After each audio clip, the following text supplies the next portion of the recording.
in this video, we're going to be doing real trailer training with Kimani.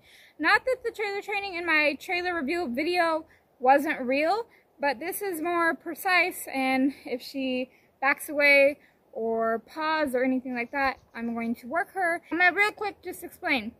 If she digs and paws and starts Spanish walking, I'm going to work her. If she backs away from the trailer, bolts away from the trailer, runs into me, she's going to get worked. Anytime she's by the trailer, interested in the trailer, she will get to rest. But if she's standing by the trailer and looking off at something else, we're going to work. The goal is to get all 4 feet in. Will she try to go in? Will she ignore it?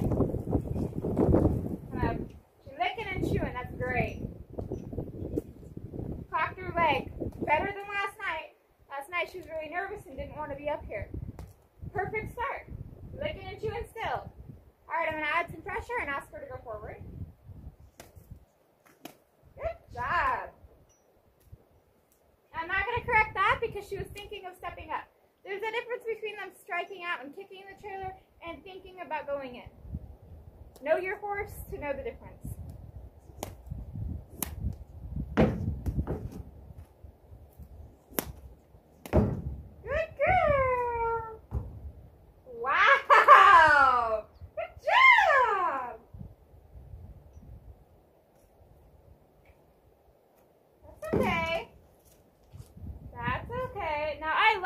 She got spooked at something. There's a tractor going by, cars going by. It's been crazy out here. And she thought about leaving and actually stayed a little bit longer. So I'm not going to work her right away because she did come off slow. I kind of nitpick.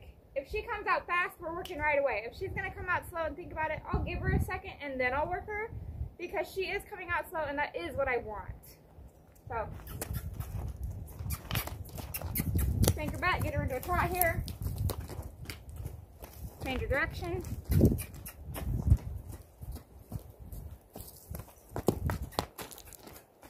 Do the hindquarters and see what we get. Good job! Oh, good job! So, she got off a little quicker there.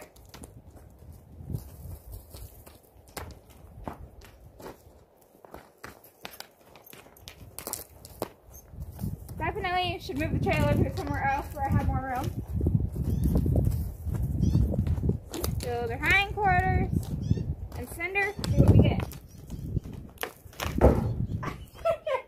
She thought about all 4. Good job. Now I'm kind of playing with the whip when she's standing here because I have seen so many horses on videos and horses I've had as a kid where you touch them when they're like this and they freak out because they're not used to being touched while they're like this. Good. I was about to spank her butt there. She stepped forward. I took the pressure off. Good.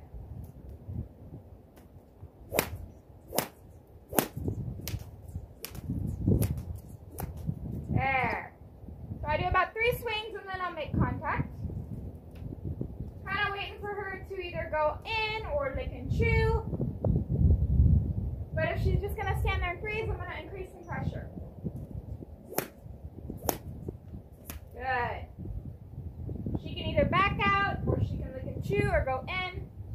I'm looking for something. If she's not going to do anything, pressure's going to happen.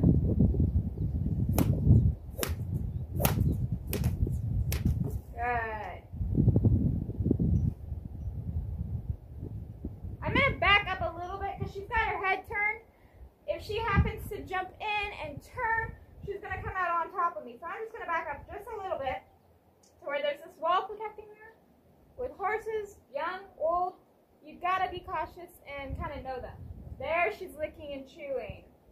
So there I'm just going to leave her alone for a minute. So I'm going to point. 1, 2, 3.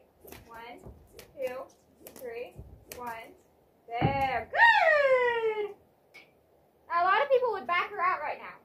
But if she's just now starting to get comfortable, I don't want to back her out. She's learning this is the rest place. And I do it a little differently than everybody else.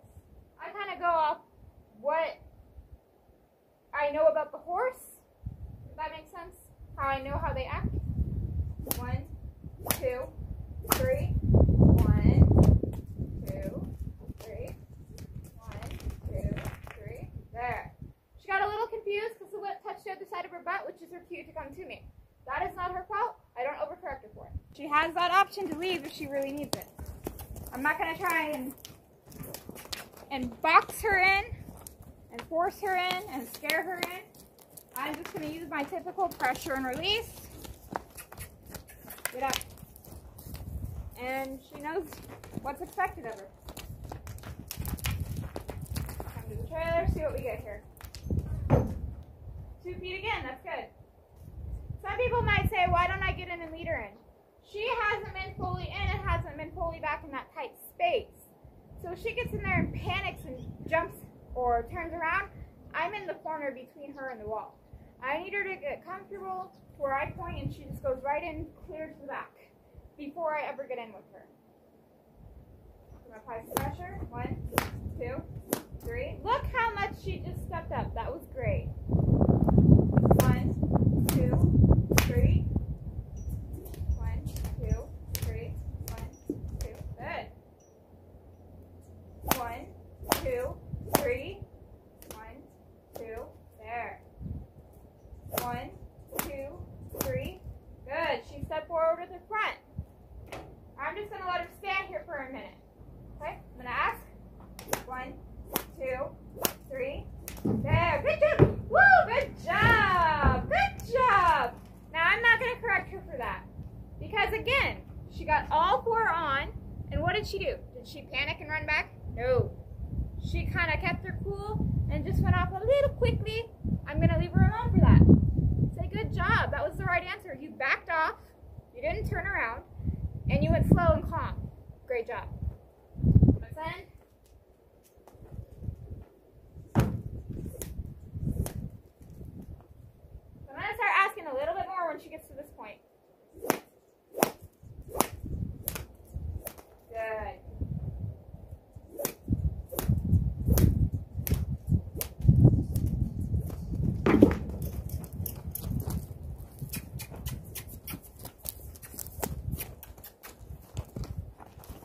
Again, she backed off, stopped trying right there, right after she gave a big try, so she's going to get to work.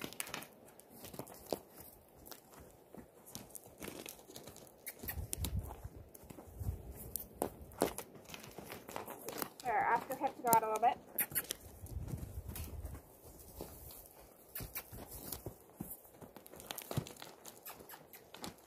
See if we can get her in.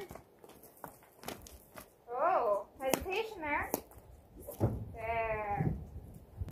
Making there the place to be.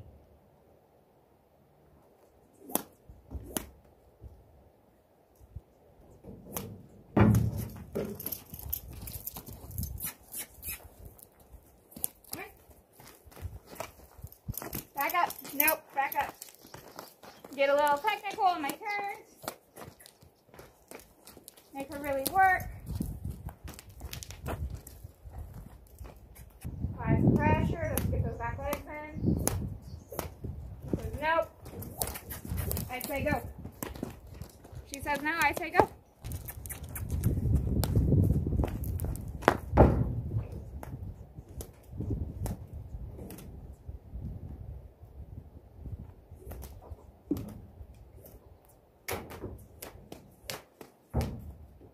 There, I'm locking your shoulder because I don't want her turning and coming out.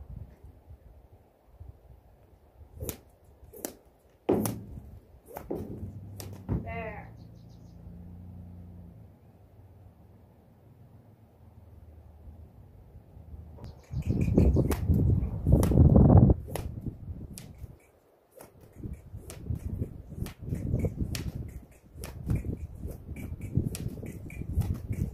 There.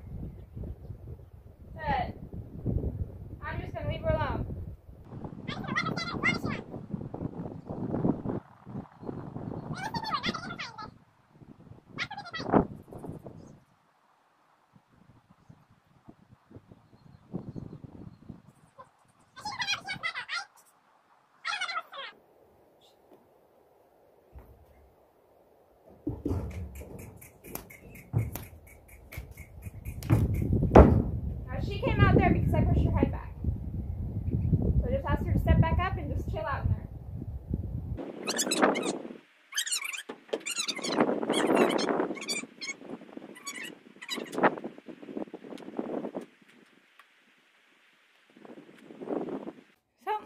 second time, I'm going to try to ask her to come in with me. Good job. I should have recorded it, but the first time I asked her to come clear back in the corner, it was like, just like the first time asking her to step up. She's very nervous, very shaky, didn't really want to trust me to do it. Put her back here. Good. And she's very quiet about going off. Good.